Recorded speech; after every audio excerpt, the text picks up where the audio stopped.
Bulletproof Radio, a state of high performance.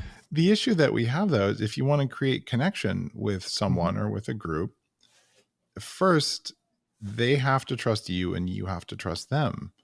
So how do you go about building trust? So this is super interesting.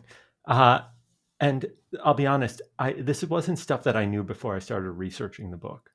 But we all say, as you point out, like trust is really important. It's the basis of relationships, all that. And if you ask people, great, what is it made out of? Like, why do we even have it? Because the fact is that, and you pointed to this a little, that trust is the willingness to be vulnerable, right? And if I'm willing to trust you, you could steal my money, you could hurt me, and so on.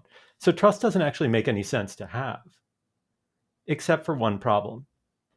From an anthropological perspective, I came across some research that suggests that a single mother with a child can't collect enough calories in a day to support her and her offspring and protect it. Meaning that without trust, without knowing, okay, this person can care for the child while I collect food, or this person can go get me food so that the child can survive, we would have gone extinct. So trust is necessity from an evolutionary perspective. The problem is that doesn't answer the question of what is it made out of.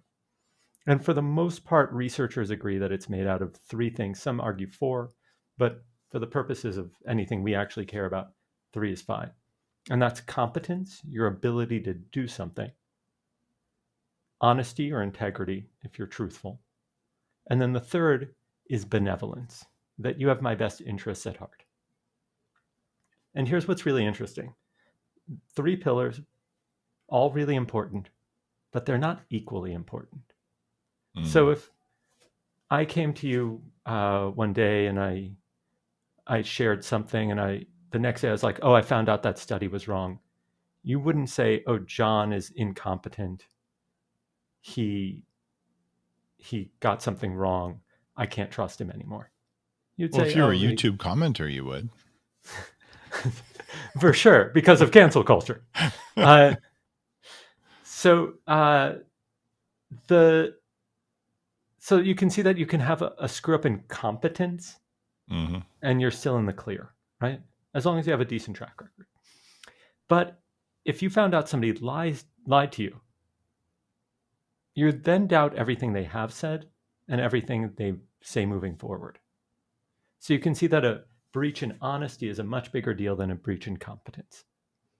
And then the third thing is there's actually this weird loophole in it.